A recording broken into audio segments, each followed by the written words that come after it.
Bismillah ar-Rahman ar-Rahim and Assalamu alaikum wa rahmatullahi wa barakatuh, everyone. Sorry for being late.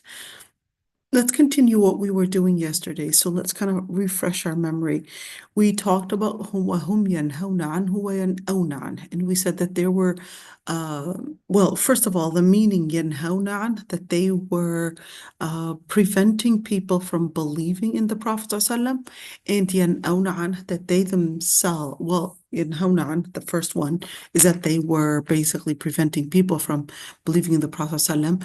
And the other one is that they would be repelling away from the Prophet ﷺ. The second interpretation is that no, ينهون عنه, meaning that they were protecting the Prophet ﷺ. So they were keeping the danger of the Prophet ﷺ and getting at the same time distanced away from from Allah subhanahu wa ta'ala, or even from the Prophet ﷺ. So how is it that the two different meanings are there? So the word yanha basically means to prevent or to basically forbid.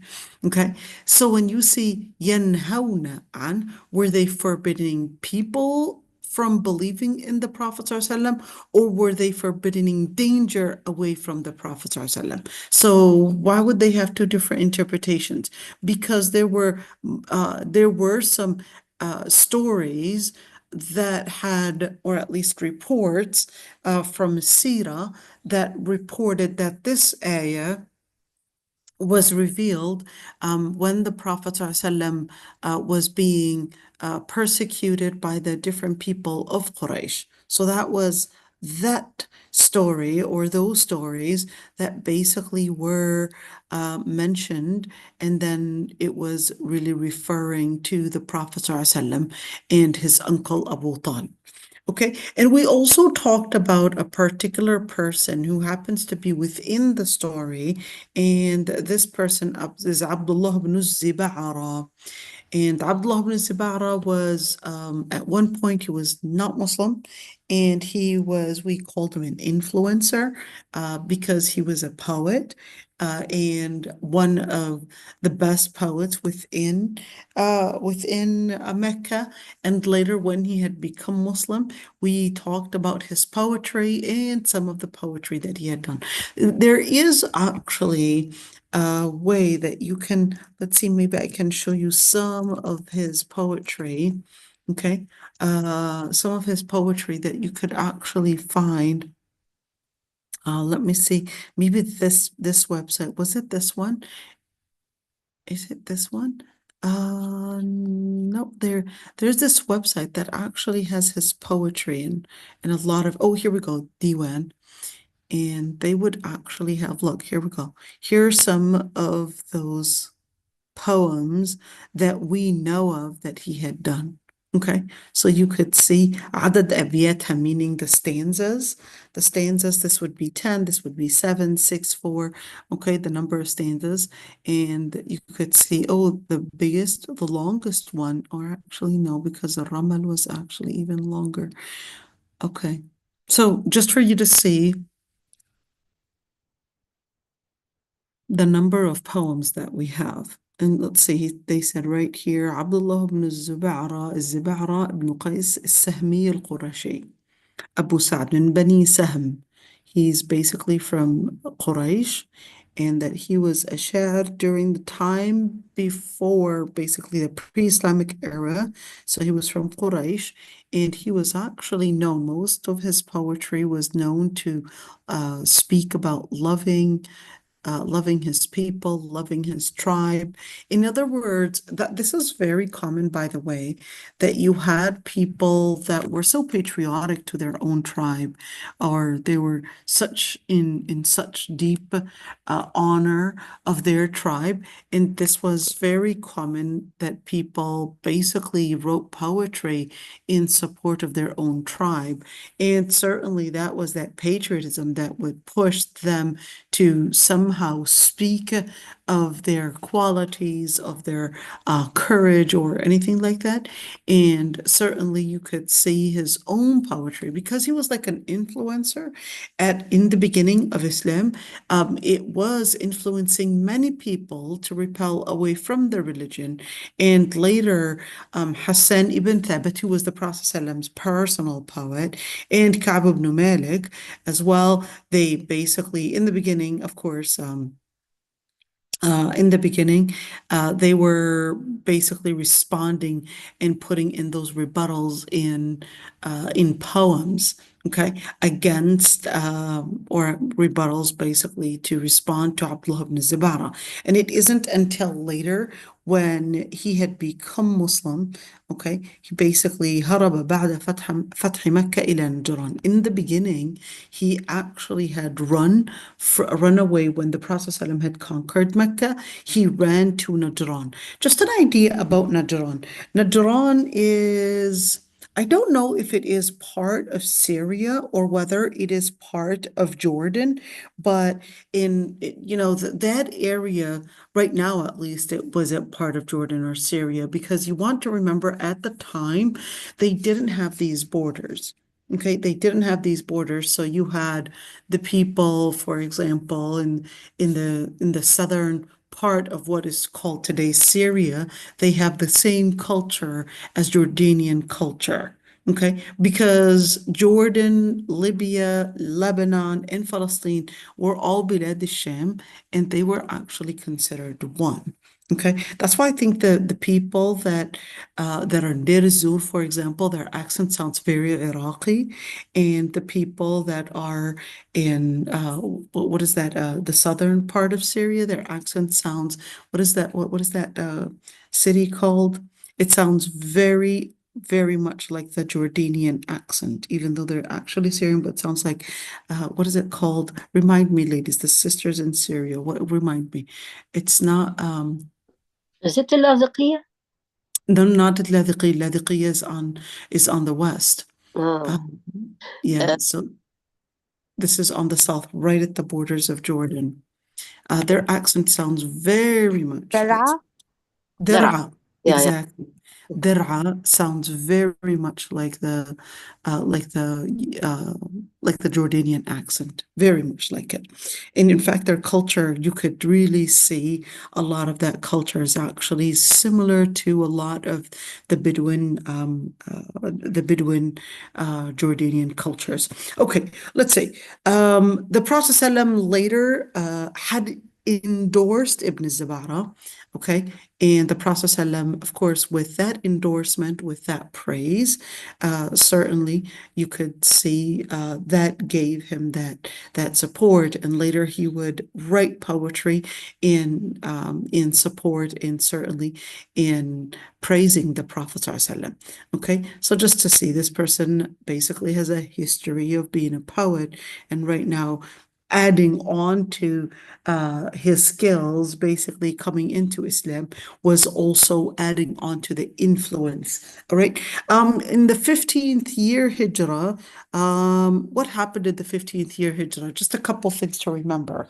In the 15th year Hijrah, that's when the Muslims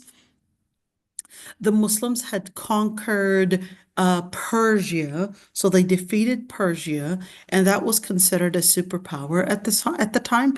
And in the 15th year Hijrah, they also set the main foundation to conquering and defeating the Byzantine Empire.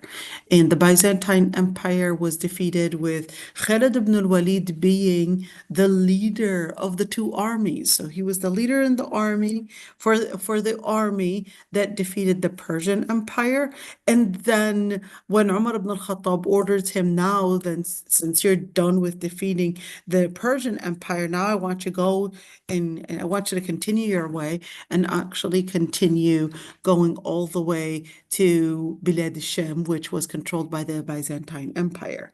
Okay, so then he goes to the Byzantine Empire, and certainly with Shurahbil ibn Hasana, and certainly Amr ibn al-As and Abu Ubaidah, basically defeating later the Byzantine Empire. And all of that happened in the 15th year Hijrah.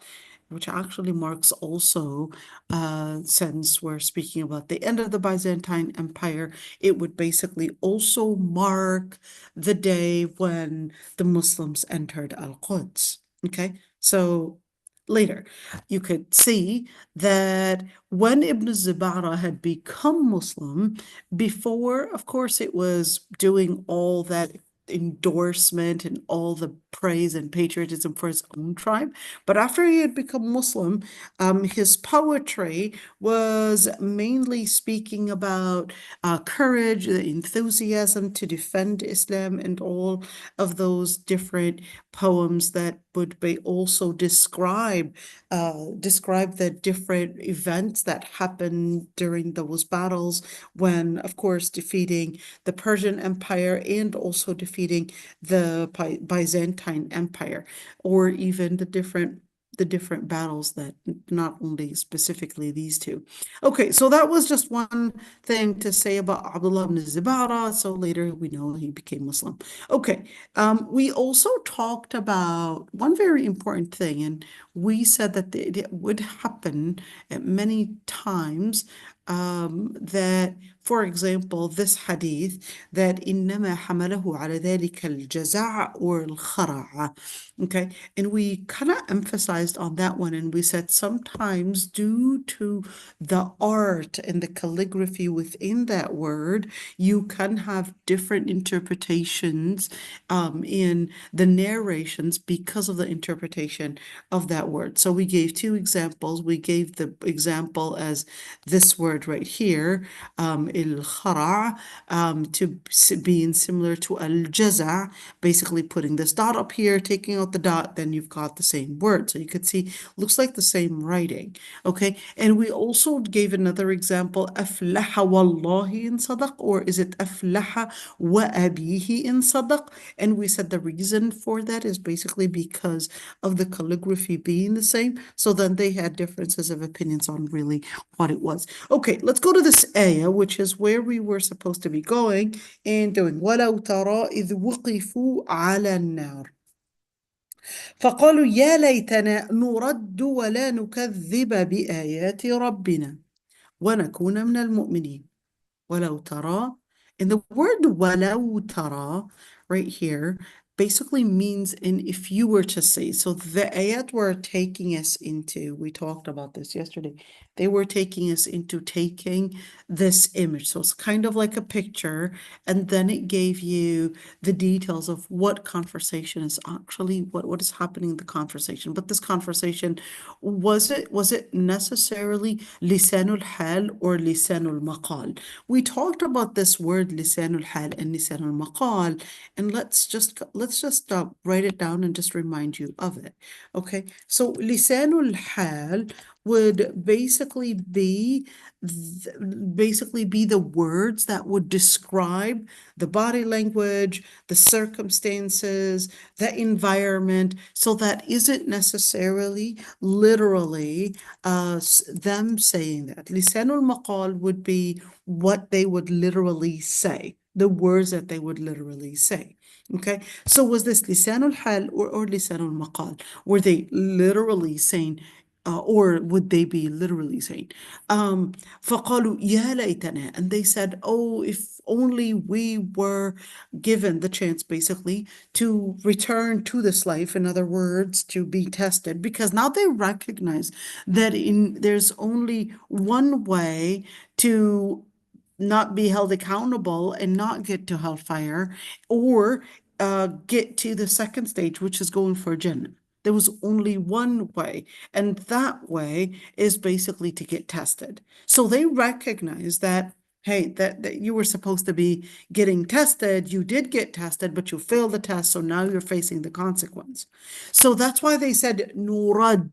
They recognize that there was no way. It's not about, oh, me hoping to go there. No, they recognizing that no, there's only one option, which is to get tested, you passing the test, and certainly they had wished وَلَا نُكَذِّبَ بِآيَاتِ رَبِّنَا, and we would not deny the words and the verses of the Lord Almighty, and we would be amongst the believers.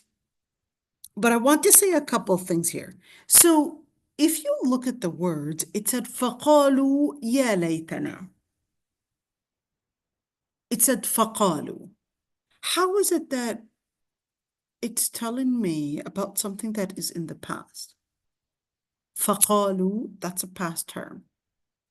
Why would it say a past term? And then this يا ليتنا, this يا is munada. So this isn't the present tense verb, okay?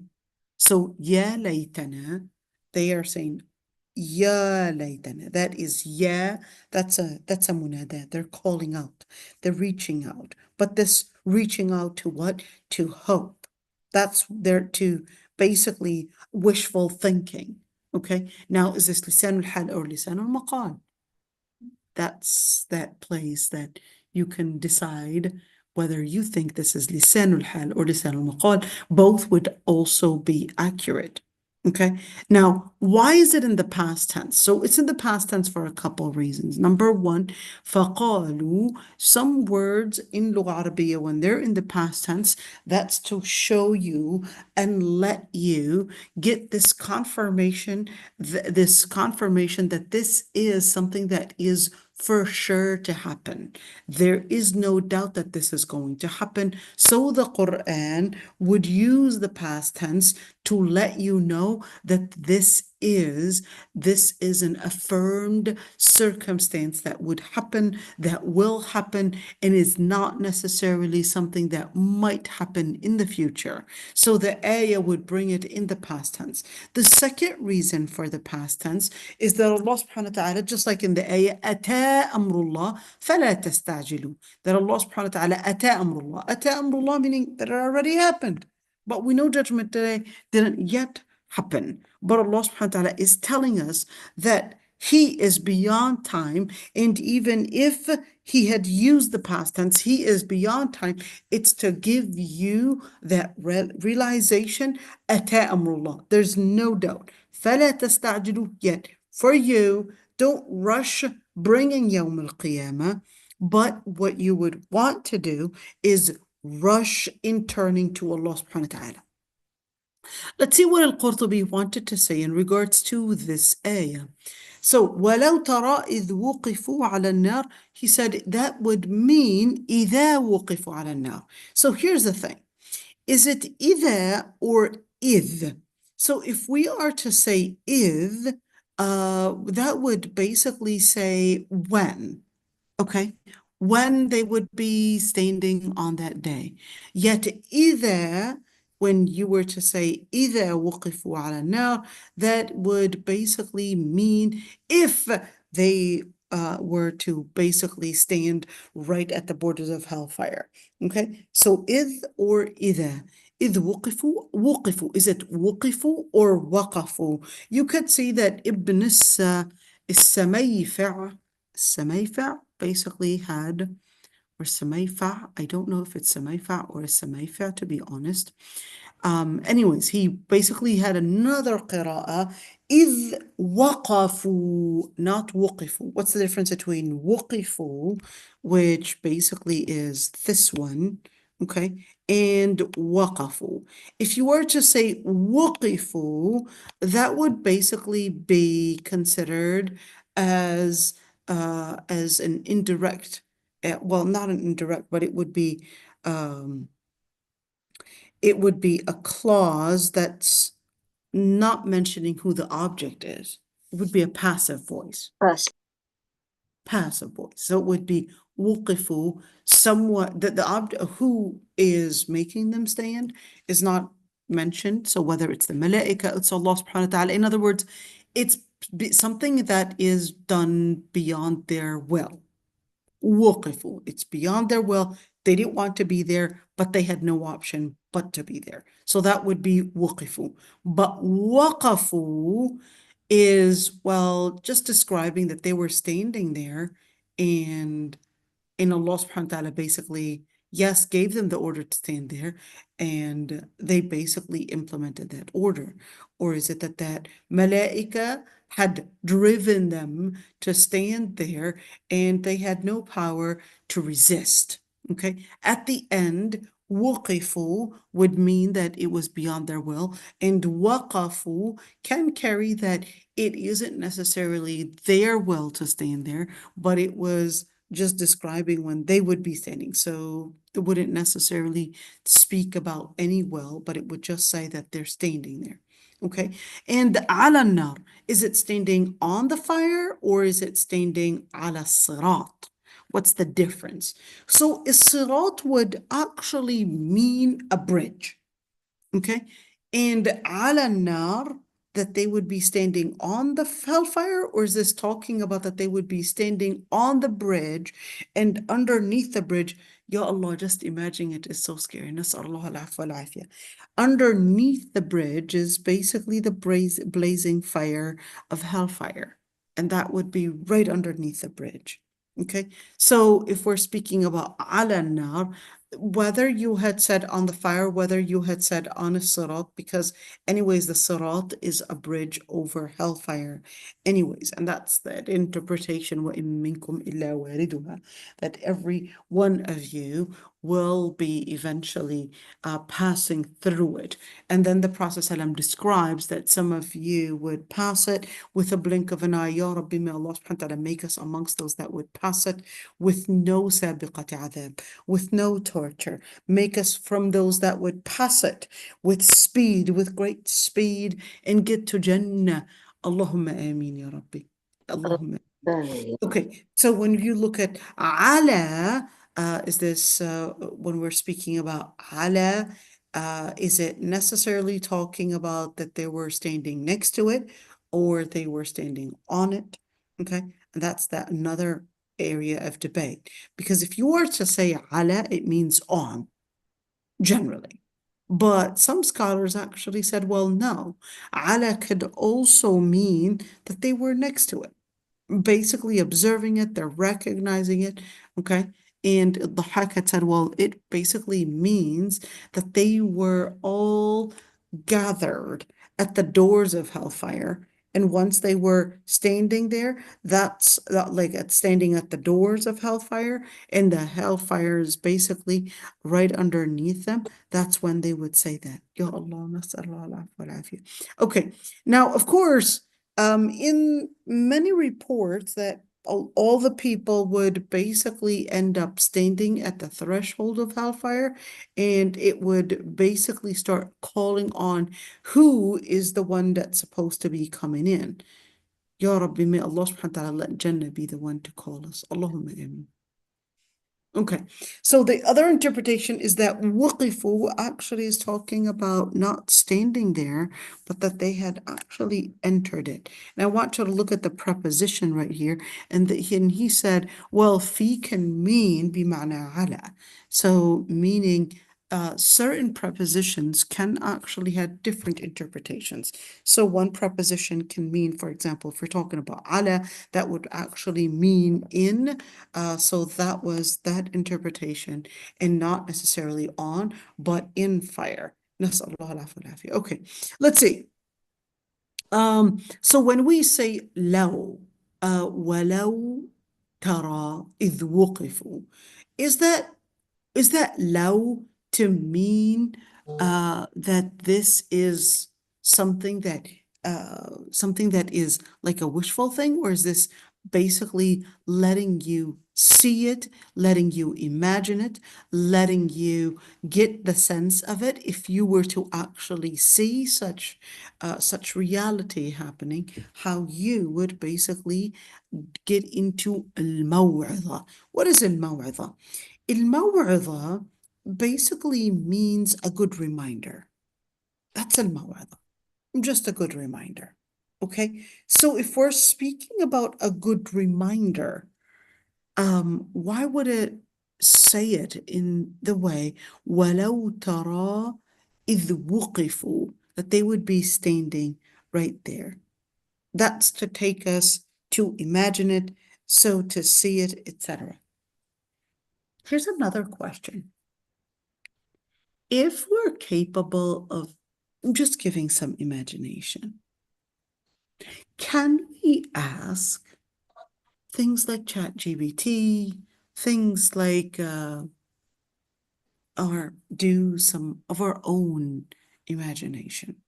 And we want to do dawah, just like we could do dawah in speaking about the Quran and the importance of Quran and speaking about the dunya. Is it permissible for us to make, for example, drawings of to let us imagine what hellfire would look like, or probably what Jannah would look like, or maybe ask ChatGPT to give us an idea of what Jannah would look like. Yeah, I believe GPT, he described Jannah, described hellfire. But you want to keep in mind that even if you're talking about AI would basically describe based on certain resources. Mm. And the resources are basically the resources that you would find online. Okay? You would find online and it would give you, based on the information there, it would gather those resources and then create its own imagination or the idea based on that data of what this would look like. Okay. So it would be permissible to use AI to say, well, I'd like to see what AI would imagine Jannah like. But you want to keep in mind, if the hadith said, ما لا عين رأت ولا أذن سمعت ولا خطر على قلب بشر, that would basically mean no eye had seen, no heart had imagined, no mind had even thought or imagined of anything like that. And you want to keep in mind that AI, what it would use is basically the information that it was given. So yes, it is capable of doing certain, um, let's say, advanced information or using that data, and then it would be using advanced technology basically, and then it would give us more information than what we had already processed. Okay. And it's quite interesting and really scary if you were to hear the AI specialists and them describing what this AI is capable of doing. It's beyond our own probably ability to keep up and keep up with with the information that it's probably going to later be capable of calculating and giving us. And it's probably going to be beyond our ability to perhaps even solve our own problems, and we'll rely on ChatGPT to basically solve it. And yes, quite interesting. Would I often wonder, would you there is please would you please ask him, yani, give us like one description, imagination about one ayah of this, what you are explaining now? well, I don't want to do it now because it would take time for it to process. Oh, Okay. Um, all right. It would take time to process. Um, and you know what? Let's do that. try. What I'm going to do, Well, okay, sure. It's going to take time to process. It usually takes a little bit of time. So let's see. And I'm going to go to ChatGPT like you had asked me to do. Okay. And just say, okay, here we go. I'm going to let you see what I'm doing.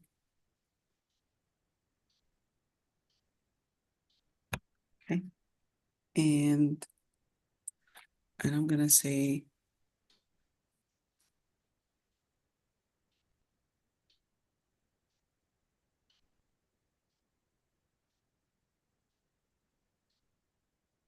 show you what I'm doing so you won't get bored and literally connect with what I'm doing. Okay. So here we go. I'm going to tell them, أعطني سرور ولو ترى إذ وقفوا على النار كثير. فقالوا يا ليتنا نرد ولا نكذب بآيات ربنا ونكون من المؤمنين. Wonder how. Oh, it's going to give me the web. Okay, so he's searching the web and not necessarily an image. No, I want you to create an image. Let's do it this way. Okay. تصوير تقريبا. Okay. This is what it gave me. Okay.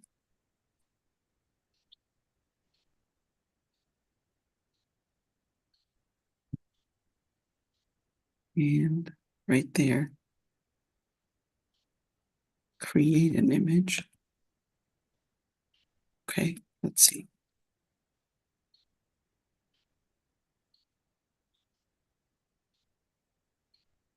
Lots of people are creating images right now, so this might take a bit.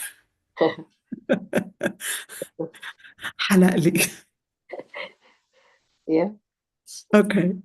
Okay, we'll wait for it to process. I did expect that. Would tell me, hey, lots of people are doing this, so wait. I'm already working with other people. You have to wait in line. All right. We'll wait in line and Ask we'll about have, that fire, not Jannah. yeah, I guess. I guess. I think people are all wanting to use that and actually say, well, let's use it.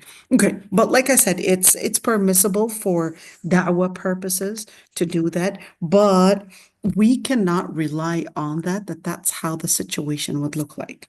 Okay. So well, what's the evidence that we could do that? The evidence is if we can use words to describe a situation, what would be haram and what would be preventing us from using certain, probably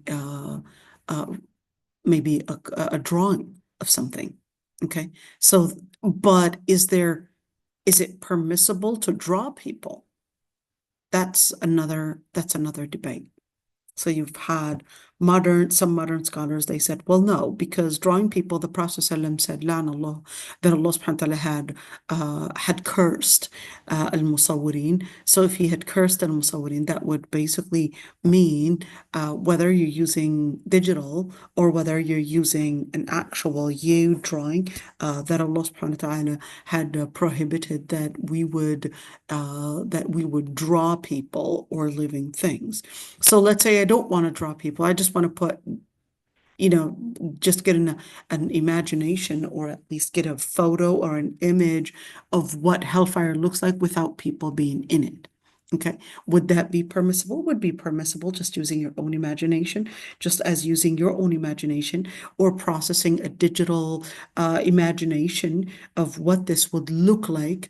That's permissible, but you want to keep in mind that فيها ما لا عين رأت. So even, let's just say we're also doing in Jannah. ما لا عين رأت, it's more than what any eye would imagine. The eye is imagining, yes. So ما لا عين رأت, no eye would see, no heart would imagine, and no person would at all have probably connected or related that this is what would look like. Okay. The second opinion for the scholars that prohibited using AI to picture Jannah or Sirat or hellfire, they said that since we know that this is part of ghaib, using or believing that this AI or anything of that sort, or even our own cells drawing that, is basically going to take us into putting al-ghaib itself as being a place of that's the second opinion, basically claiming that it would be as if people are not being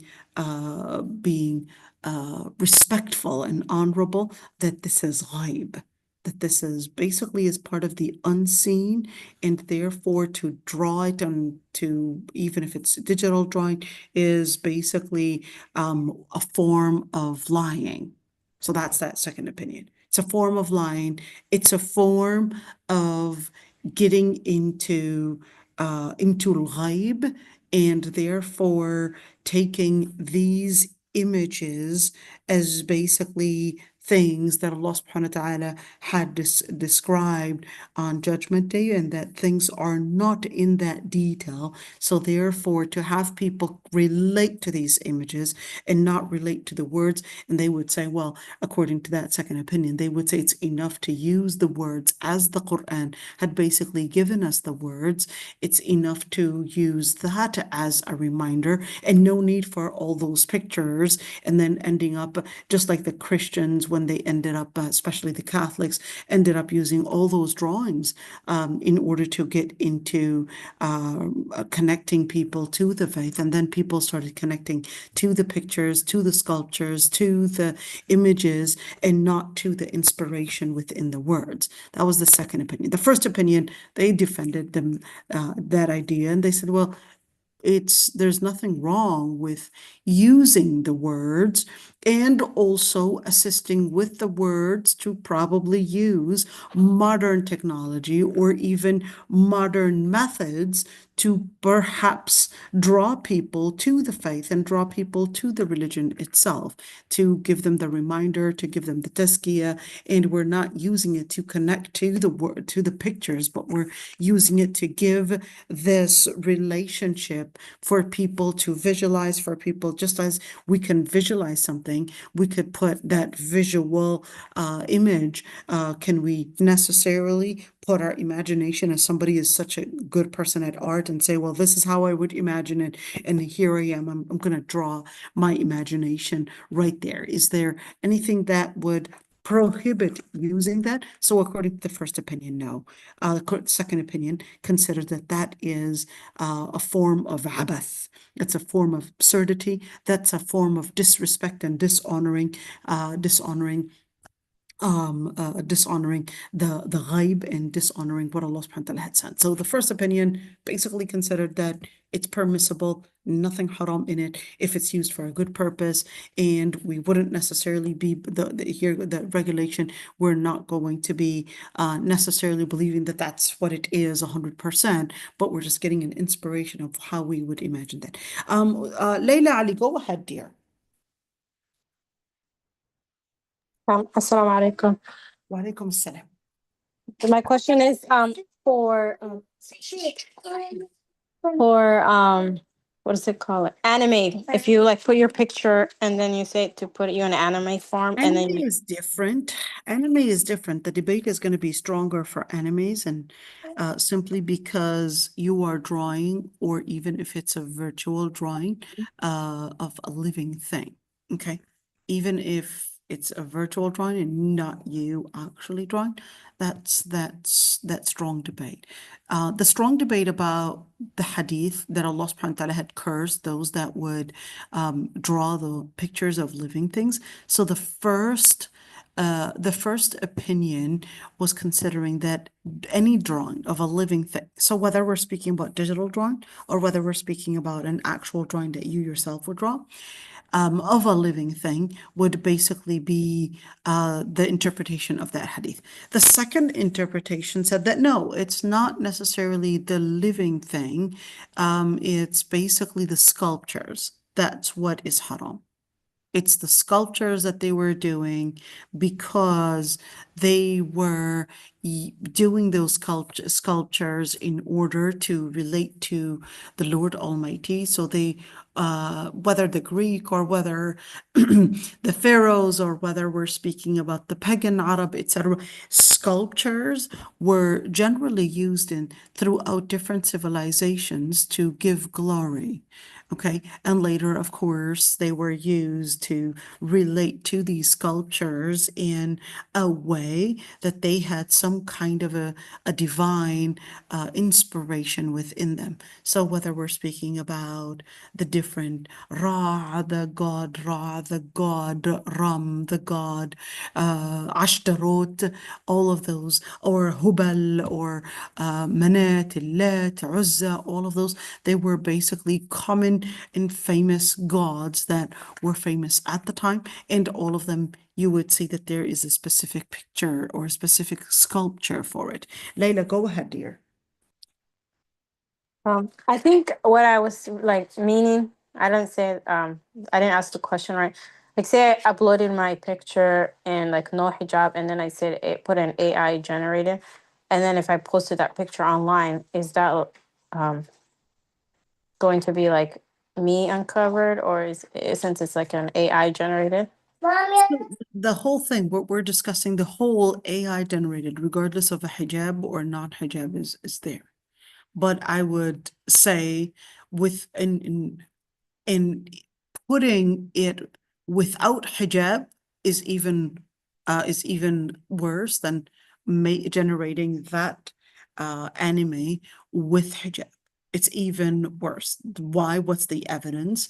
Well, the Prophet ﷺ had forbidden, and he had said لا تباشر المرأة المرأة نعتها لزوجها كأنه يراها.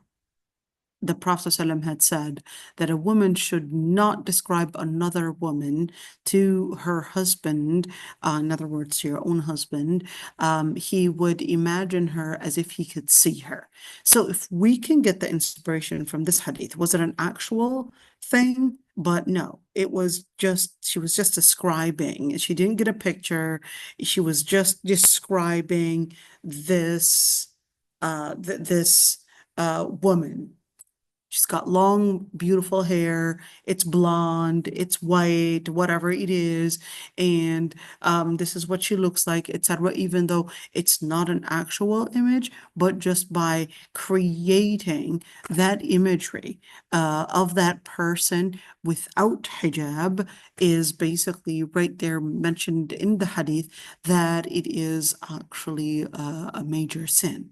Okay, so if we are to apply the same, creating an imagery of yourself that would describe certain imagery of you without hijab would basically be worse than making this emoji or this anime of yourself with hijab. Okay, so we're talking about different levels. So the first one was discussing if we were to make one with hijab, just an anime with hijab. The first one basically said that it was haram. That was the first opinion. The second opinion basically said, well, it's not a complete image of that person. It's not a complete image. So we're not discussing hijab. We're not hijab here. Okay. We're discussing, hey, let's just say I've got a Layla Ali. She's wearing her hijab and basically asked AI to generate this picture of Layla Ali with hijab in here. And it said, well, give me a picture of her. So it gave me a picture, of her and the picture was looking not at all of anything with what she looked like, but it still gave me some picture that kind of looked like, these funny eyes, cartoon eyes and all of that. So the second opinion would say that it's not haram because it's not necessarily a complete image. It's not a complete image of that person because the enemy is usually going to be a piece of it or it's going to be distorted. Maybe the head is big, the rest of the body is probably the same size as the head, so it's not fully at least drawn, but it is actually deformed. Okay, so it's not like you would fully draw the human being, okay, because that would be haram. Okay, that would be haram to draw the human being entirely. Are pictures haram? Are picture taking? Is picture taking haram? No. At least two different opinions. Okay, the first opinion basically regarded that it is haram because, hey, what you're doing is called tasweer and it's for no security purposes. You're just basically just taking pictures and there was no need. And is it falling within tasweer? Yes. The second opinion basically said that it's not haram at all. Why not? They said because when you look at the hadith was saying that Allah subhanahu wa ta'ala if you were to continue it, that Allah subhanahu wa ta'ala had basically cursed those that would do tasweer, and the word tasweer would be mimicking the creation of something, mimicking, basically making a vision of something and basically mimicking it. Okay.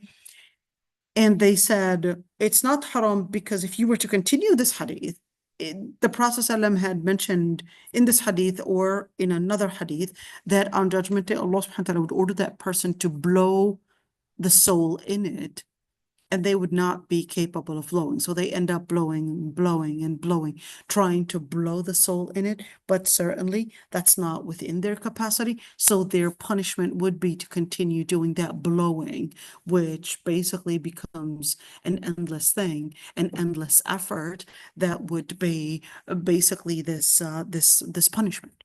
Okay. So the second opinion basically said, so here it is. If we're speaking about something that is tasweer, we're using the wrong word for the wrong thing. Why? They said because this is not necessarily tasweer. What you with your camera, this isn't sculpture making. What you are doing is basically mimicking by using lights, shadows, lenses, basically freezing what the actual image is. So we are not mimicking the creation of Allah subhanahu wa ta'ala. We're actually instilling a shadow of the actual creation of Allah subhanahu wa ta'ala. So then the second opinion basically said, well, just because people called it tasweer, it doesn't necessarily make it going back to what the Prophet ﷺ had described or what he had called as tasweer. Okay. So it's exactly like when we look at the word hijab. The word hijab in the ayah was not talking about your garment. It was actually talking about a barrier between the wives of the Prophet ﷺ and basically the non-mahram men that were coming to need to ask questions or etc. That was the hijab. But does that mean that women can not wear and that women are not obligated to wear the covering? No. The women are obligated to wear the covering because the ayat, whether it called it the jala'ib وَلْيَضْرِبْنَ بِخُمُرِهِنَّ عَلَى جُيُوبِهِنَّ, or whether it called it jilbab, etc., or whether it يَا أَيُّهَا النَّبِيُّ قُل لِأَزْوَاجِكَ وَبَنَاتِكَ وَنِسَاءِ الْمُؤْمِنِينَ يُدْنِينَ عَلَيْهِنَّ مِنْ جَلَابِيبِهِنَّ. So that was a pretty straightforward and a pretty direct ayat to tell you that you have to cover up. But the name hijab, that wasn't the name that was used in the Quran. But if somebody were to ask me, well, what's the ruling on hijab? I'm going to say it's obligatory. Because today, the word is referring to a particular thing.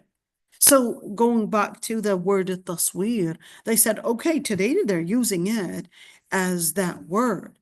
But that's not necessarily what that word was. That's not necessarily the word that was referred to in the hadith when the Prophet ﷺ had said, La'nallah al-musawwirin. When the Prophet ﷺ had basically said that Allah subhanahu wa ta'ala had cursed the people that would do that tasweer.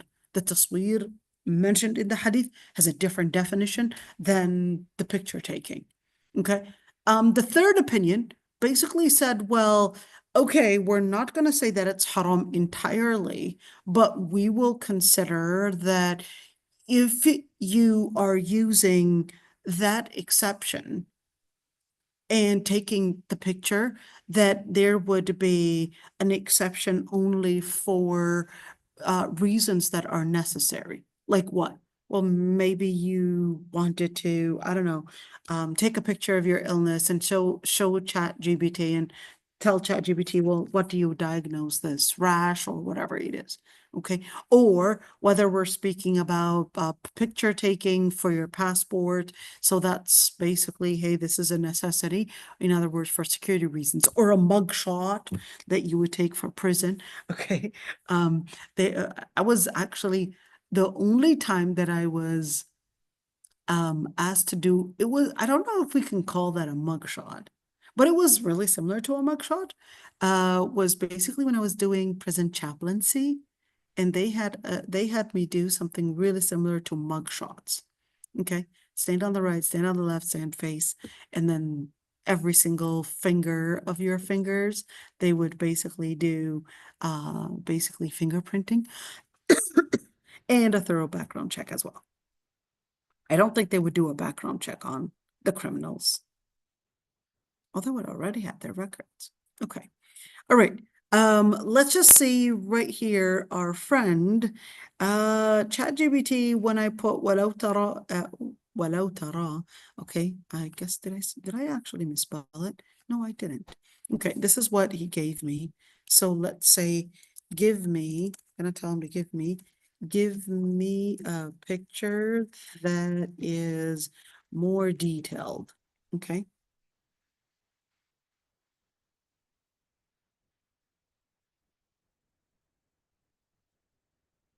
Okay, let's give it some time. Okay, and here we go. Let's continue the ayah. Okay, so فقالوا يا ليتنا نرد ولا نكذب بآيات ربنا. No, نكذب or نكذب. Well, let's see right there. ولا نكذب. So why did he say نكذب? Wonder if that's a different قراءة, because he said right there ولا نكذب and not نكذب. Okay, here we go. So yes, this is a different قراءة بالرفع. Okay, and that was the recitation of Ahl al-Madinah and al-Kisai, that they said this is لا نكذب بآياتنا ربنا and not قراءة حفص. So this is رواية حفص ولا نكذب بآيات ربنا. In قراءة الكسائي and المدينة ولا نكذب بآيات ربنا. What's the difference? So this difference is not necessarily just a dialect. This difference is basically a new meaning. Okay, what's the new meaning? So if you were to say لا يا ليتنا نرد ولا نكذب بآيات ربنا ونكون. Okay, so ونكون, not ونكون. ونكون. But the difference is, okay, ونكون من المؤمنين. So basically, let's see right there. لا نكذب رددنا أو لم نرد. So in other words, they were saying we would never deny whether we were, we would basically never deny whether we were returned back to life or not. We would never deny in period, basically. Okay, so it's kind of like saying whether you would return me or not, I would never deny. So in other words, it's trying to put in this hope. So okay, what about now? I promise you I'll never deny anything. Now can you let me go to Jannah? So that's when that ayah would basically say, well, بدا لهم ما كانوا يخفون من قبل. بل بدا لهم ما كانوا يخفون من قبل. Let's see right there. Oh, there's another قراءة. حمزة حفص ولا نكذب. Well, we did حفص, we just did it. ونكون. So let's look at those two قراءات. The first قراءة ولو ترى إذ وقفوا على النار فقالوا يا ليتنا نرد ولا نكذب بآيات ربنا ونكون من المؤمنين. The second قراءة فقالوا يا ليتنا نرد ولا نكذب بآيات ربنا ونكون من المؤمنين. That was the second قراءة. Can we actually say, well, half the qira'ah with this one and the other half with that one? The answer is no, because then you would be confusing the part of speech. Okay? And which qira'ah is that? That was qira'at Hamza. لا نكذب and ونكون. Hamza and Hafs. جوابا للتمني would be an answer to basically the نرد. Okay? All right, let's continue with the following ayah. Okay, I'm just here's another Ibn Amir ونكون, same thing basically. Ibn or Ubay ولا نكذب بآيات ربنا أبدا. Okay, that's a quite interesting one. Basically in another qira'ah, we would never deny the verses of the Lord Almighty. That was قراءة أبي. قراءة ابن مسعود يا ليتنا نرد فلا نكذب. فلا. So right here another قراءة فقالوا يا ليتنا نرد فلا نكذب بآيات ربنا. That's quite interesting. فلا نكذب بآيات ربنا. So then what was that supposed to mean? So the fa would basically give the reasoning. So it's like, yeah, if we were to, well, not reasoning, but it would say, well, if we are to be returned, we would never, فَلَا نُكَذِّبَ بِآيَاتِ رَبِّنَا, and then we would not deny the words of Allah subhanahu wa ta'ala. Well, that would actually mean that they were saying that, and they were saying, okay, now we know the truth, now get us back, and we would promise we would never deny the words of Allah Almighty, but it's already too late.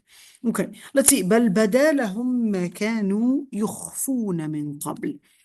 بل بدا لهم, and بل بدا, the word بل, the word بل is basically rejecting, and it's insisting in a rejection of something. So in other words, it carries within it a form, in Lugha Arabiya we would say al-idrab, basically to say, well, no, there's no way.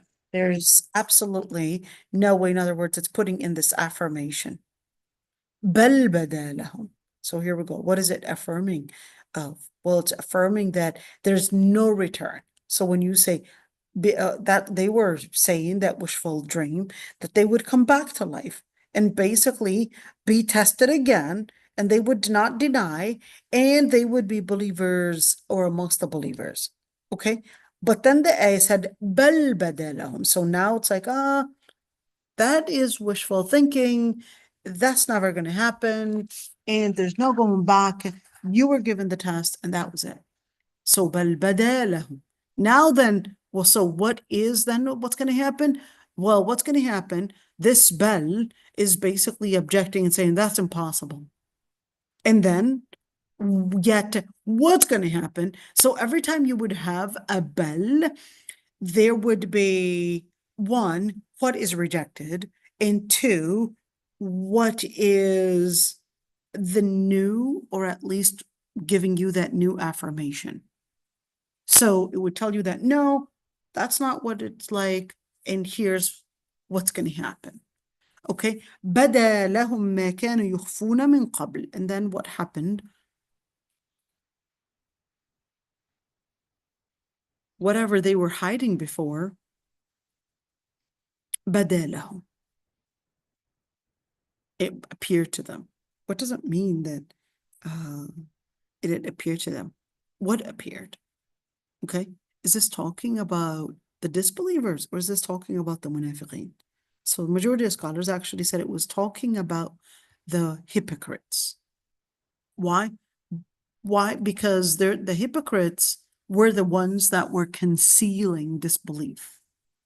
So this ayah is basically saying what they were concealing before, the truth about what they really are believing in.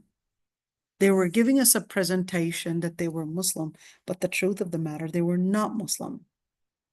And the truth of the matter is that they were concealing faith. But what did that make them kafir? Like, well, that's why وَإِنَّهُمْ لَكَاذِبُونَ. So certainly, that's why the ayah said, well, they're actually liars.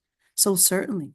And that's why the second opinion basically said, well, no, this is actually inclusive, and it's not necessarily exclusive to the munafiqeen, to the hypocrites, because this is inclusive to all, that whatever they would conceal, whatever they would hide. So in other words, it's a comprehensive statement, and it's not necessarily specific to somebody concealing faith or disbelief or and so forth. But no, it's actually inclusive to include whether it's the disbelievers or whether it's the munafiqeen. At the end is that the Prophet ﷺ was basically giving them that reminder. But then yes, certainly the disbelievers, they would conceal fear even though they recognize the truth, but they still chosen to reject. So they were concealing fear. So was that part of what they were hiding? Or is it يخفون من قبل to mean that they were concealing the disbelief that really was in their hearts? Okay, so that's that, that's the different context. If you were to say that this refers to the hypocrites, then this would basically refer to them concealing disbelief. If you were to say that this interpretation is referring, in other words, this pronoun كانوا, that waw right there, and lahum, this pronoun right there, is referring to the disbelievers, then that would basically mean that the disbelievers were concealing something. What were they concealing? Some scholars actually said, well, they were concealing their true recognition of what the Quran actually contains and their fears, because they didn't want to influence the weaker ones to basically believe in the religion. Okay, the third opinion basically said, no, what this is going to be referring to is that what they used to reveal and basically what they had denied in regards to faith, right now, you attempted. That's the third interpretation. You attempted to hide the truth about Quran, about Yawm al-Qiyamah, about reality, about your purpose in life. You attempted to hide all of that and basically disregard it, and thought that by continuously disregarding it, that you would create a new fact, even though you recognize that the statements do contain some, at least the truth within them. But then, of course, they were concealing all of that. They attempted to conceal, they attempted to deny, they attempted to create new facts on ground, etc.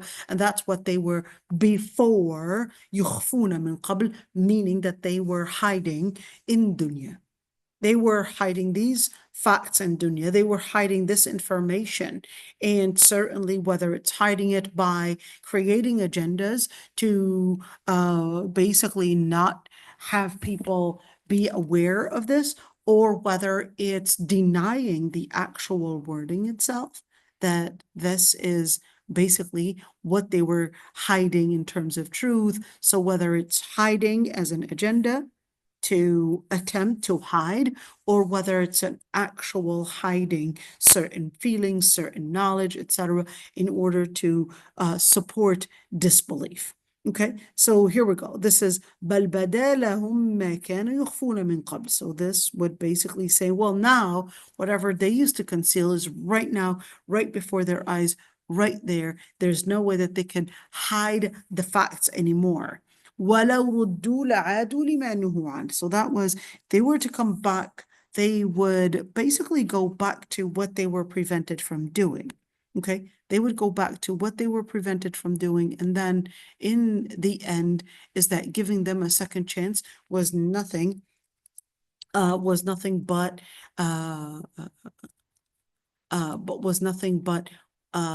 them giving that wishful thinking. But if they were to come back, they would actually go back to the same behavior and to the same actions that they were doing. And then, in other words, it wouldn't necessarily be something that would make a change. Okay. Now, one thing I would want to say, I want us to go back to this question. If Allah subhanahu wa ta'ala had created people and he already knew that they were going to make these choices, why would he create them in the beginning? Okay. Were they actually forced to to be in dwellers of hellfire? And that's what I would want to answer right there. Let's see. Now, in general, I like this Q&A, and I wanted to take you there because, what they do is a really good job in putting out all those evidences and responses to a lot of those misconceptions out there. So number one is you could actually get a complete translation right there. So this is the link. I could actually give you the link to this so you could see it and perhaps get your own translation right there. So here we go. Oh, now we're sending it to everyone. Okay. And oh dear, it doesn't want to actually give me the link. Sorry, but oh, la ilaha illallah. Okay, give me that. And I'm going to put it for you. Here we go. Okay, and what you could do, you could actually get a translation. So you can get it translated right there, and basically see these three little dots on the side. You would hit that. You would basically go to translate, and then you would translate the whole thing, and it would give you the translation. But you know me, I'm not a fan of translation. Thank you, alhamdulillah, and jazakallah khairan for my father, who was really keen that we would learn Arabic. So I want to thank my father right here, and at the same time, and it's not always correct, honestly. it's not always correct. It's almost, I would say, maybe 80% accuracy. So sometimes it wouldn't be correct, but I would say it's improving. It's improving a lot. And one day that's going to be perhaps maybe even more accuracy. Can it get to 99%? I think it will get to 99% one day. We can learn Arabic, right? We can learn Inshallah. Arabic. There you go. We can learn Arabic. Let's just see the response to someone that basically asked them in regard to the question to this hadith. What is the question? The question was mainly about this hadith that the Prophet ﷺ had said, quote, that Allah subhanahu wa ta'ala had created the people, and then he said that some of the creation was created for hellfire. Okay, so was that actually the right translation? No, it wasn't. We're going to get to it. So how do we understand? Are we forced in a certain way? Because the ayah was saying, let's look at that ayah. What was the ayah saying? Let's go back to that ayah. What was I saying? And here we go. جعلنا على قلوبهم أكنة. It was saying, well, Allah subhanahu wa ta'ala had made on their hearts these obstacles, and these obstacles, hey, if Allah subhanahu wa ta'ala was the one that did it, why are we held accountable? If Allah subhanahu wa ta'ala was the one that didn't give us guidance, why were we held accountable? Okay, that's the misconception that somebody might come up with. And certainly, and let's look into the misconceptions sometimes getting into the way, because many would not have the right interpretation. Let's see. So Allah subhanahu wa ta'ala in general, if you make any interpretation, it has to be in the lens of the other ayat. Allah subhanahu wa ta'ala says, إِن تَكْفُرُوا فَإِنَّ اللَّهَ غَنِيٌّ عَنْكُمْ. If you were to disbelieve, then Allah subhanahu wa ta'ala would basically be not in need of your worship and of your submission. وَلَا يَرْضَى لِعِبَادِهِ الْكُفْرِ. This is key. وَلَا يَرْضَى لِعِبَادِهِ الْكُفْرِ. And the Lord Almighty is never content with His servants committing kufr. وَإِن تَشْكُرُوا يَرْضَهُ لَكُمْ. And if you would be thankful, meaning embrace Allah subhanahu wa ta'ala, then Allah subhanahu wa ta'ala would basically note that for you. He would be content over that. He would be happy with that, and therefore reward you for it. And let's see the other end. وَقُلِ الْحَقُّ مِنْ رَبِّكُمْ. وَقُلِ الْحَقُّ مِنْ رَبِّكُمْ. And say truth is from your Lord Almighty. This is key. فَمَنْ شَاءَ فَلْيُؤْمِنْ وَمَنْ شَاءَ فَلْيَكْفُرْ. So whoever wills to believe, then let them believe. Whoever wills to disbelieve, then they would basically disbelieve. In other words, hey, you're given the space, you're given the free will to choose faith or disbelief, basically. إِنَّا أَعْتَدْنَا لِلظَّالِمِينَ. For we had prepared for the oppressors that hellfire that basically is surrounded with, basically it basically has the gates, and even if they were to call out in wanting water, they would only be given water that would be like lava. It would burn their faces, and that would be the horrible drink for them to take from. And yet, إن الذين آمنوا وعملوا الصالحات إنا لا نضيع أجر من أحسن عملا. As for those that would do what is right, will believe and do what is right, for the Lord Almighty would not disregard the reward of whoever contributes in good. Okay, so nudiya can mean get lost and can mean disregard. And Allah subhanahu wa ta'ala says, وَهَدَيْنَاهُ النَّجْدَيْنِ, and we had guarded him or guided him to the two paths. Which two paths? Well, basically the path of good, choosing the path of good. And that's what al-Badri had said. He said, well, that would mean the two paths, whether we're speaking about the path of good or whether the path of evil. Okay, that's why Allah subhanahu wa ta'ala in another ayah said, إِنَّا هَدَيْنَاهُ السَّبِيلَ إِمَّا شَاكِرًا وَإِمَّا كَفُورًا. That Allah subhanahu wa ta'ala had basically guided us to being either thankful or basically kafura, meaning continuously denying things. And sometimes kafura could also mean a complainer. Yeah, just keep that one in mind. Okay, a person that's continuously complaining.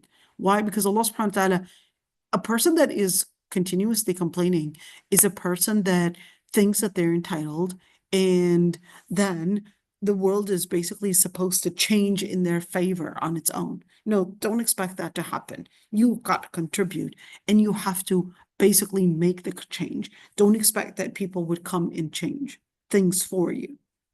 And a lot of those complainers, they would expect, well, why didn't I get food? Why didn't you put me this? Why did my parents do this? And especially right now, it's becoming a trend, always complaining about parents and accusing them of causing the trauma.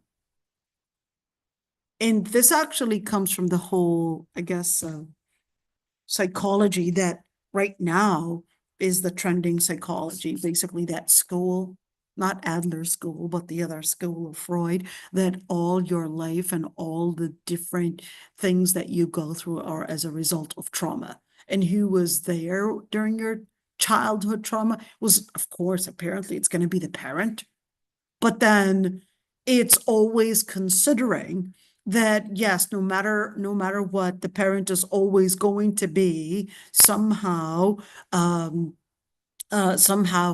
their shortcomings are going to be emphasized. But the Quran says, no, I don't want you ever, even if they're not Muslim, I don't want you ever looking at your parents as the place of trauma, but you need to see your parents as the place of giving, as the place that had contributed the best of what they had done, the best of what they had known, the best of what they can contribute. And I want you to be thankful, and I want you to present the good to them because they had done their best, because it's part of their instinct to present the best. Is it possible that we can have parents that might actually be evil? Yeah, definitely that's possible. That's not possible, but that's a rare situation. But what we're seeing is that everybody is coming forward and everybody is somehow a victim as a result of the different traumas that their parents had done to them. And this is so common. You know, I was working at a Fatawa hotline in Canada, and believe it or not, most of the phone calls that I was getting from women especially is either that she was getting some trauma from her husband or a trauma from her parents, and therefore she wanted a fatwa to get out of her parents' house and move out and live alone because her parents are just basically causing all the trauma. And certainly everybody is going to get this narrative to suit a certain fatwa to say, well, yeah, this person's going through mental health issues. And plus her therapist said, yeah, this is the right thing to you. This is the right thing for you. And this is the best that could happen to you right now, which is basically move out and away from your toxic parents and all of that. And it's basically giving them that justification. And unfortunately, most of the times, even when you would tell them, no, this is a completely different, they were so indoctrinated that no, this therapist knows what she's doing, and not recognize that these therapists are actually coming from a certain school. They themselves were actually indoctrinated to read and interpret life, human behavior, human thinking, and certainly human influences based on, of course, this school that said it's all about childhood trauma and you're just basically living it. And therefore, in order for us to correct it, we're going to do this EMDR, whatever it is. We're going to have you remember those instances when you were abused that way, when your mom yelled at you and basically, probably slapped you because you didn't clean your room after her saying it like 100,000 times and you still didn't do it. She goes into your room, it's nothing but a mess, and she had said it to you 100 times, and then she slapped you, and you're like, I remember that day. She's like, why did she slap you? I don't really remember, but I know she slapped me, and I could remember that day, and even when I cried, she'd even come to ask why I was crying. She'd even care. She's so heartless. She's this, and not really recognize that no, your parent was actually trying to discipline you, and of course, creating this whole thing. Okay, all right. So now إِنَّا هَدَيْنَاهُ السَّبِيلَ إِمَّا شَاكِرًا وَإِمَّا كَفُورًا. Wanted to at least comment on the kafura. So when we look at this ayah, إِنَّا هَدَيْنَاهُ السَّبِيلَ, that Allah subhanahu wa ta'ala had basically guided him. In other words, you've got a built-in receptor. Then when you say sabil, it's kind of like a receptor. I mean, not the sound of it, but sabil actually means path. So you have on the inside a receptor to two paths. So then you would have a colon right there. Either the person is a thankful person or the person is basically in kafura, can mean a person that's not thankful, which in this sentence would be shakiran to mean Muslim. Thankful / Muslim. Obedient to Allah subhanahu wa ta'ala. Kafura, not grateful / a disbeliever, and therefore a person that is continuously not recognizing the good, not recognizing the gifts. So what's the Islamic psychology then? The Islamic psychology is that, hey, you've got the sabil, you've got it built within you. It's redirecting the way that you vision the world. Instead of thinking, here's what affected me, thinking, I'm so lucky to have had my parents, to have had these tools given to me, to have had these privileges, or even if they probably lacked privileges. Sometimes lacking the privilege is in itself the privilege. Because if you did not lack these resources, then you wouldn't have had the motivation to search for them. So remember, Allah subhanahu wa ta'ala basically said, وَنَبْلُوَكُمْ بِالشَّرِّ وَالْخَيْرِ فِتْنَةً. Okay, so sometimes shar in itself and khair both can be fitna, and sometimes evil is basically to help you move forward towards looking for those resources. So it's being thankful. And you could see the people that were successful were redirecting their vision, even though they might have actually lived a hard childhood or whatever, and they would say, well, this is what motivated me to basically make a change. It's the same narrative. It's the same situation, but it's a different narrative. It's a different angle, and it's a different way of looking at it. The people that are successful would basically use the ayah and say, Allah subhanahu wa ta'ala had given me a sabil, Allah subhanahu wa ta'ala had given me the path. I would either be thankful, use the privileges to make a difference, or I would continuously just talk about my fate and talk about the trauma and talk about how things were just not going right for me. And there was a victim, and I'm continuously basically just talking about the toxic people that were around me, and it's their fault.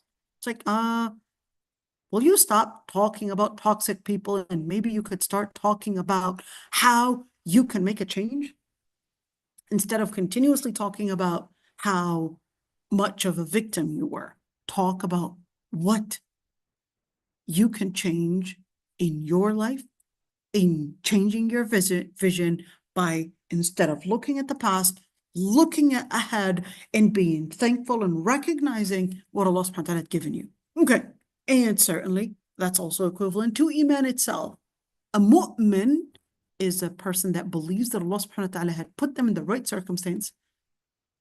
And even if it was a hardship, that no, that is the right circumstance. I'm going to be grateful because Allah subhanahu wa ta'ala is basically trying to channel me to get to being a person that is thankful, a person that uses these elements to be a grateful person. Okay, let's see. There's another ayah. Allah subhanahu wa ta'ala says, وَهَدَيْنَاهُ النَّجْدَيْنِ. Najdain, Ibn Mas'ud, and other, say Abu Quraysh, okay, no, Abdullah ibn Mas'ud basically had said that هَدَيْنَاهُ النَّجْدَيْنِ. What does هَدَيْنَاهُ? هَدَيْنَاهُ is very similar to this هَدَيْنَاهُ right there. In other words, Allah subhanahu wa ta'ala built in a certain receptor to see two things, najdain. Now, the word najdain, so it can come from something that would save you. And in najdain could also mean two polar things. In other words, two poles. So one pole is the good, and it is like a gravity within you that basically is attracted to that. And there's another pole, which is evil, and there's a built-in magnet within you that basically wants to connect to that pole.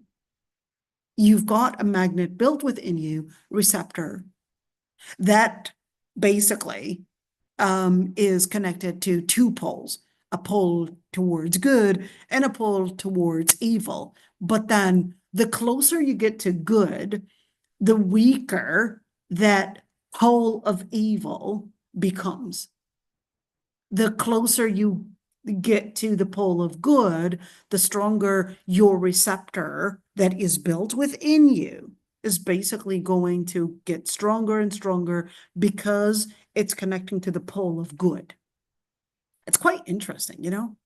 The two poles, and then, yeah, that, you know, I like that vision right there because it helps the children especially. Just imagine, like, with this pole, I want you to ask yourself, did you get closer? Did your magnet get weaker when you basically connected to the evil pole? Your magnet towards good basically got weaker, and your receptor towards good got weaker. But if you connect to the good more frequently, your magnet gets stronger and stronger, and you basically become part of what is good. You become part of it. Okay, let's see. In a hadith in Sahih Muslim, this is that hadith that caused, I guess, this confusion. Let's see. So Sayyidah Aisha said that the Prophet ﷺ had said, I'm going to give the wrong interpretation, which is a service interpretation, and I'm not purposely doing this, but many people that are not well versed in Lugha Arabiya, they can misinterpret it to meaning what I'm going to say. Okay. أولا تدرين أن الله خلق الجنة وخلق النار فخلق لهذه أهلا ولهذه أهلا. Okay. So the Prophet ﷺ was telling Sayyidah Aisha, do you not know that Allah subhanahu wa ta'ala created heaven, paradise, and created hellfire, and then created certain people for this and certain people for that? If I were to do this interpretation, it would basically mean that Allah subhanahu wa ta'ala decided, okay, I got to create some people to go to hell and some people to go to heaven. And therefore, yeah, well, basically make these people be evil. That way they can go to hell. Or these people can be good, and that way they can go to heaven. Okay? That would be a wrong translation. And definitely a wrong interpretation. Okay? So it's not like that. Okay? And certainly that's what caused them to answer and provoke at least the response. Okay, so then what does it mean?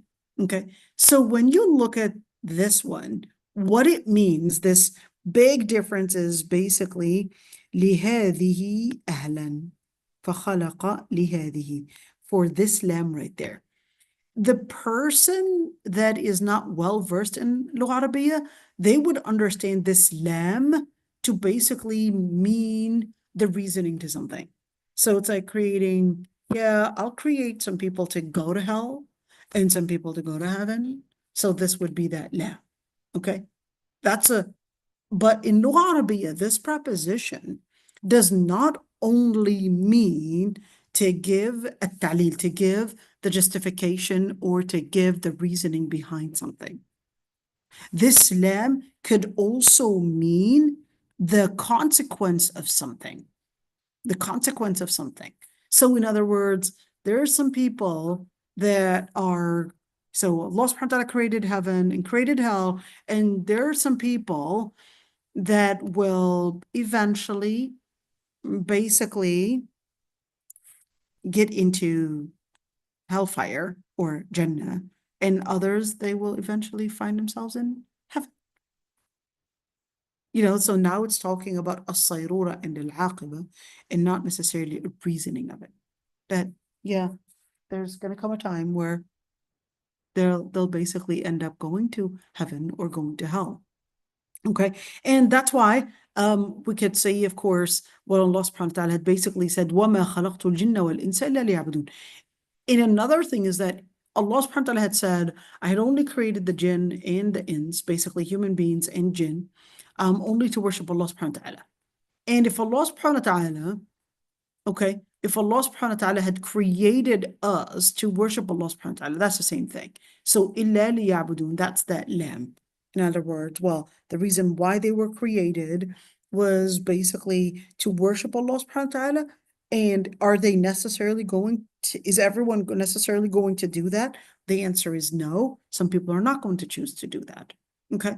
So now we look at that Allah subhanahu wa ta'ala had given us the free will, okay, to choose to believe or not to believe, and the test. There would be no meaning to the test if the test was already determined before. In other words, the score was determined before. Well, then what would the test basically be for? If you had already determined my score and therefore determined previously that I would enter Jannah or enter hellfire. Okay, so now we would just see these parts and these ayat. And that's why Allah subhanahu wa ta'ala says, مَا يَفْعَلُ اللَّهُ بِعَذَابِكُمْ إِن شَكَرْتُمْ وَآمَنْتُمْ وَكَانَ اللَّهُ شَاكِرًا عَلِيمًا. Allah subhanahu wa ta'ala would not do anything with you. In other words, He doesn't benefit anything by putting you in hellfire or even putting you in hardships and putting you in some kind of a torment. There's no use of it. Okay, but Allah subhanahu wa ta'ala is shakiran alima, for the Lord Almighty is basically the one to reward for any good that one might do, and He would know all that you would do. Okay, let's see here. The Prophet ﷺ, let's go for this hadith, al-Bukhari and al-Muslim. Okay, the Prophet ﷺ, التقى النبي صلى الله عليه وسلم والمشركون في بعض مغازيه فاقتتلوا. So the Muslims and the Prophet ﷺ, basically, and the disbelievers, they basically had been face to face and went, and of course the battle was heated. And then some people, of course, every single certain group of that army, they basically then gathered all together and connected with each other back again. And some وفي المسلمين رجل لا يدع من المشركين شاذة ولا فاذة إلا اتبعها فضربها بسيفه فقيل يا رسول الله ما أجزأ أحد ما أجزأ فلان فقال إنه من أهل النار فقالوا أينا من أهل الجنة إن كان هذا من أهل النار فقال رجل من القوم لأتبعنه فإذا أسرع وأبطأ كنت معه حتى جرح فاستعجل الموت فوضع نصاب سيفه بالأرض وذبابة بين ثدييه وذبابه بين ثدييه ثم تحامل عليه فقتل نفسه. فجاء رجل النبي صلى الله عليه وسلم فقال أشهد أنك رسول الله، فقال وما ذاك؟ فأخبره فقال إن الرجل لا يعمل بعمل أهل الجنة فيما يبدو للناس وإنه لمن أهل النار، ويعمل بعمل أهل النار فيما يبدو للناس وهو من أهل الجنة. Okay, so what is the story? The story is that the Prophet ﷺ had mentioned the Prophet ﷺ,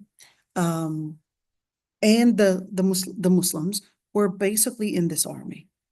Okay, the disbelievers were head to head basically with the Muslims, and there was this particular person that basically was really courageous, and this person that was within the Muslim army, he wasn't just courageous, but he did not leave anything. He was fighting with this fierce fight, and he was just being so courageous. So the Prophet ﷺ was told, that X or Y, that person, he had done such tremendous work. No one had done, in other words, no one competes with his tremendous work. So the Prophet ﷺ said, he's actually going to go to hellfire. So then they said, if he is part of the people that dwell in hellfire, in other words, we're never going to heaven, because he actually did the best work, the best job. We didn't do anything of what he had done. So one of the men, they basically decided, well, why would the Prophet ﷺ say such a thing? I'm going to follow this man.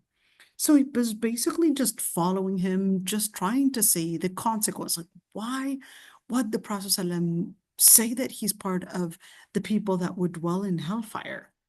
And then this person started rushing, so he was scurrying somewhere, and then he started going slower and slower, and then he got wounded somehow.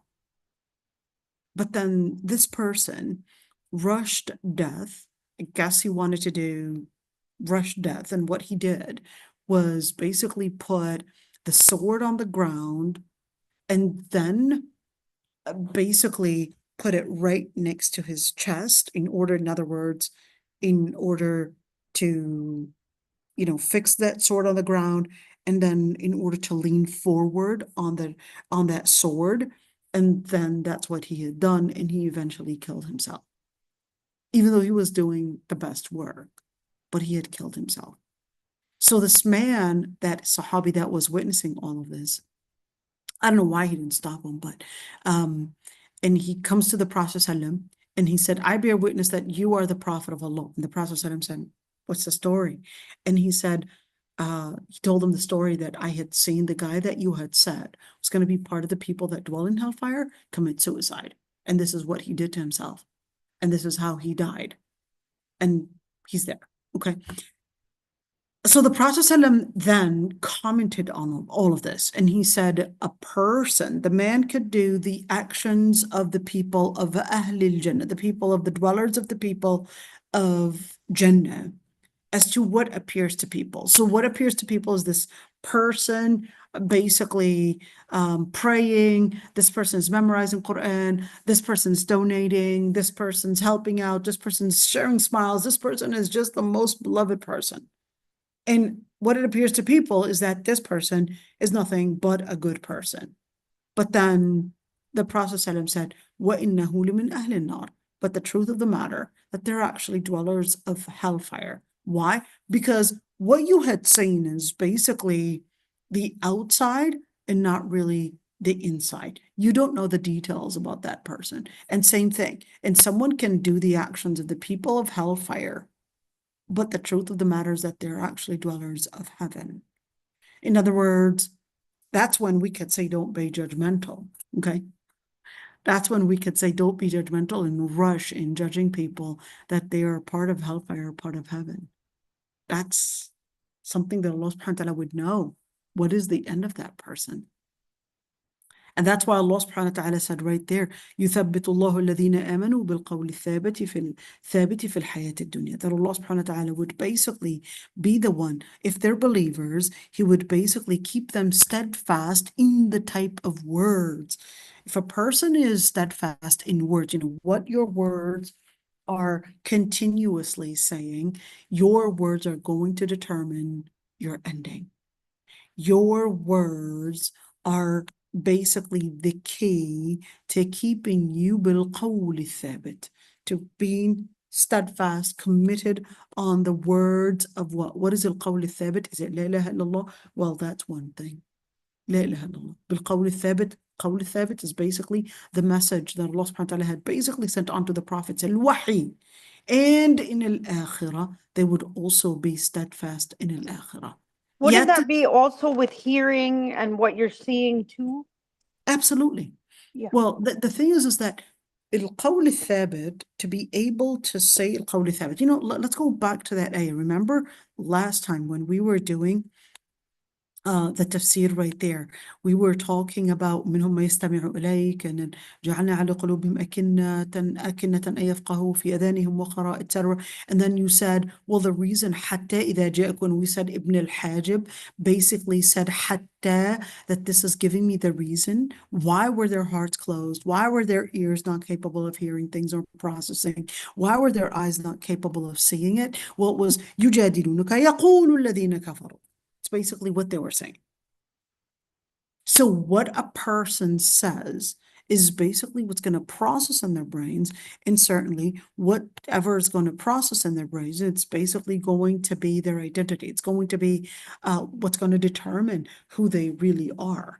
It's the words that process, that affect the hearts, they would vibrate in the heart, they're affecting the brain, it becomes an action, and it becomes an identity. That's why when the Prophet ﷺ had said that the last words, if they were La ilaha illallah, the person's going to get to Jannah. Why? Because there's absolutely no way that this person would be capable of saying La ilaha illallah while they are in this state. While they are in this state of dying, unless they were continuously, one, saying it verbally, two, living it in their mind and in their heart.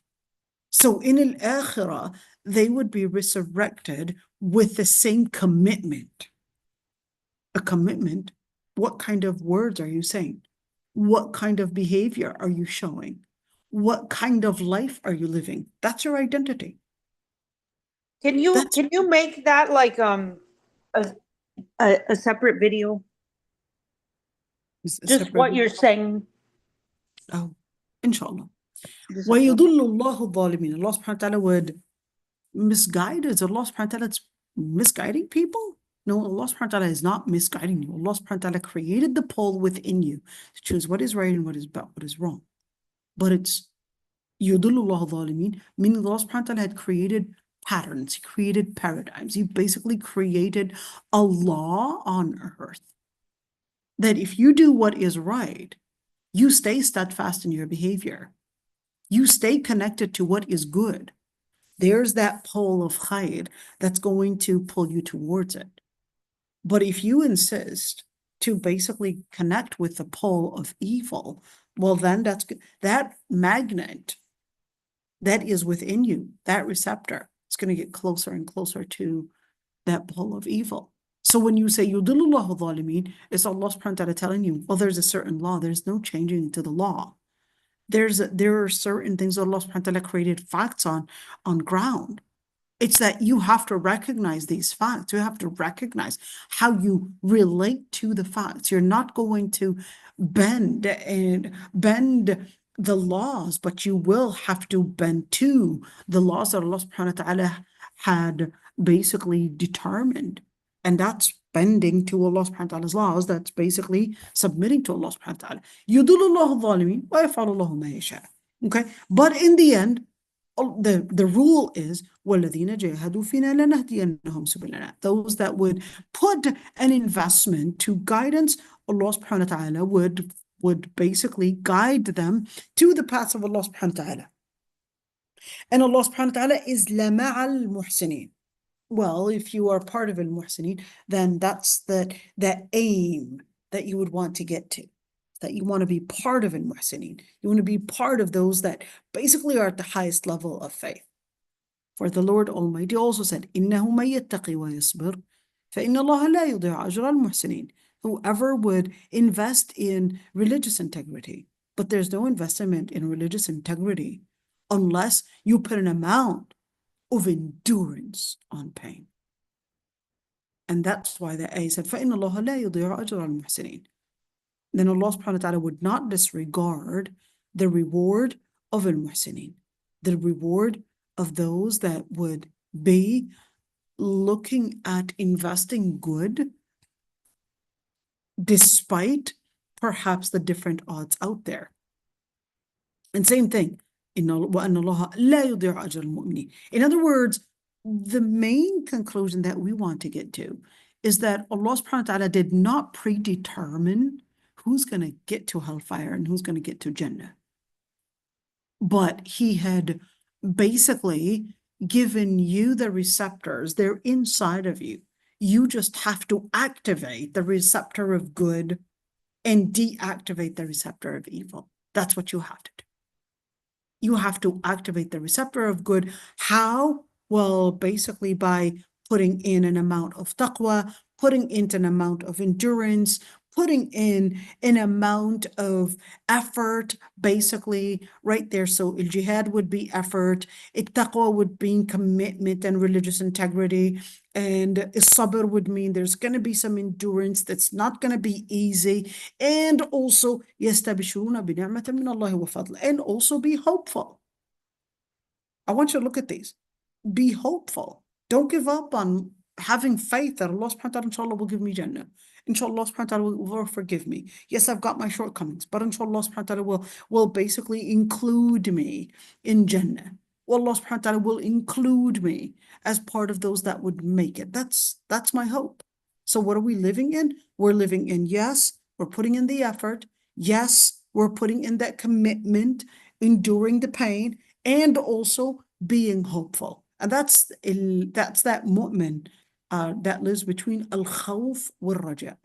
Al-khawf, fear of not making it, and the raja is hopeful of Allah in Allah subhanahu wa ta'ala's mercy. Okay, so just keep that one in mind, inshallah. I just wanted to note that one. So we'll end right here, inshallah, with يَسْتَبْشِرُونَ بِنِعْمَةٍ مِّنَ اللَّهِ وَفَضْلٍ لَمْ يَمْسَسْهُمْ سُوءٌ, inshallah. And inshallah, we'll continue tomorrow because I know it's pretty late. Okay. Where did we leave off at? Hold on, let me see. Okay, yeah. So we'll, inshallah, continue tomorrow. And the last thing we had said is يَسْتَبْشِرُونَ بِنِعْمَةٍ مِّنَ اللَّهِ وَفَضْلٍ لَمْ يَمْسَسْهُمْ سُوءٌ. So, سبحانك اللهم وبحمدك نستغفرك ونتوب إليك نشهد أن لا إله إلا أنت. If there are any questions, I'd be happy to answer them, inshallah.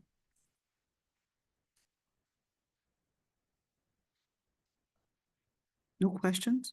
Okay.